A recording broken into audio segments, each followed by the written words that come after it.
In Elden Ring, the choices made by the Tarnished offer multiple endings, each profoundly impacting the fate of the lands between. These endings are determined by the player's actions and the completion of specific questlines throughout the game. And today, I'm going to delve into each ending, exploring their narratives and implications. Starting by the first one.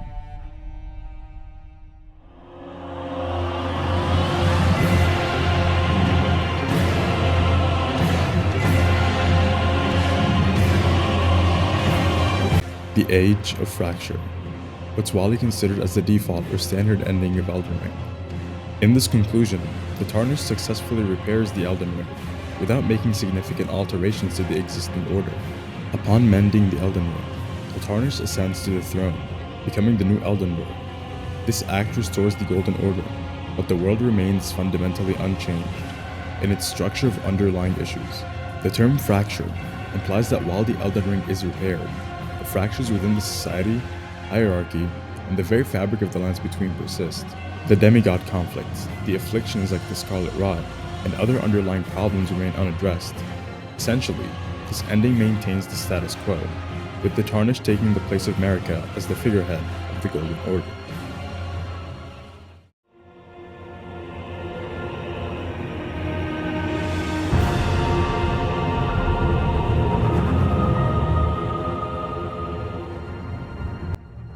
The Age of Duskborn ushers in an era where the concept of death is reintroduced into the lands between, allowing the natural cycle of life and death to resume. By using the Mending Rune of Deathprince, the Tarnished alters the Elden Ring to reintegrate dust and death into the world's natural order. This change lifts the immortality imposed by the Golden Order, allowing beings to die naturally and ending the curse of undeath. The Duskborn refers to those born into this new age, where death is a natural part of existence. It's a significant shift from the previous eternal stasis, promoting a balance between life and death. Fia's role as the deathbed companion is central to this ending, as her actions and the Tarnished support enable this profound transformation.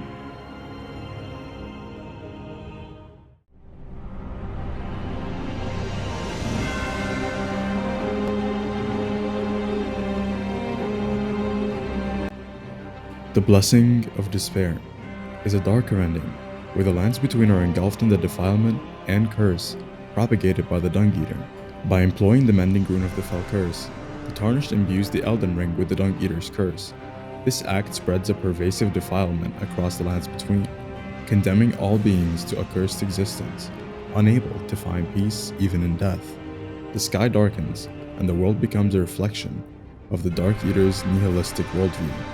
This ending suggests a reign where despair and corruption are the norm, and the cycle of life is perpetually tainted. It's one of the most bleakest conclusions, emphasizing consequences of indulging the darkest aspects of the world.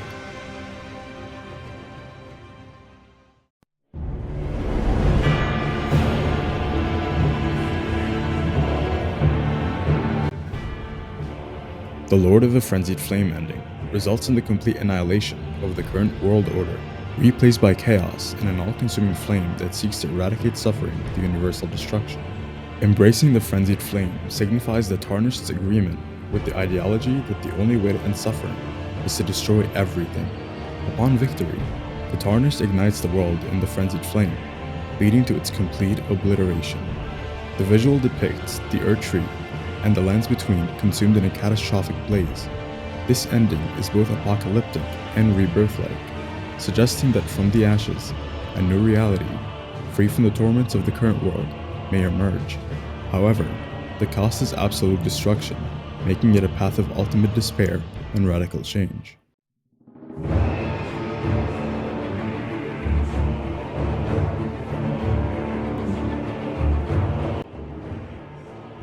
The Age of Order seeks to refine the perfect Golden Order, eliminating its inconsistencies and establishing a more harmonious era. By applying the Mending Rune of Perfect Order, the Tarnished addresses the fundamental flaws and contradictions within the Golden Order. This act purifies and perfects the existing system, aiming to create a more just and balanced world. It implies a period where chaos and discrepancies are minimized, and the laws governing reality are consistent and equitable. This ending is often viewed as the more enlightened continuation of Golden Order, striving for an ideal state of existence.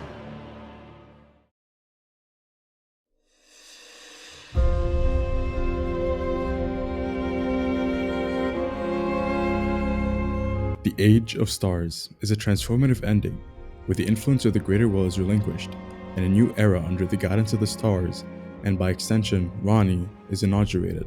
Summoning Ranni leads to the removal of the Tarnished's control over the Elden Ring.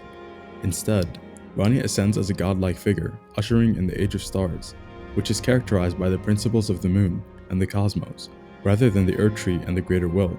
This age signifies a departure from predestined paths and divine intervention, favoring autonomy, exploration, and the mysteries of the universe. Ranni's rule promises an era free from the direct influence of the greater will, embracing the vastness and unknown potentials of the stars.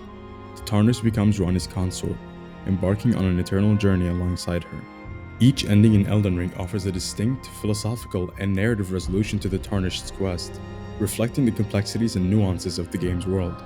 Players are encouraged to explore these paths, each revealing different facets of the lore and consequences of power, ambition, and choice. Thank you guys very much for watching until the end. I know this is very different from the content I post, but technically it's the same game, so just let it slide. Be safe, take it slow, and love yourself.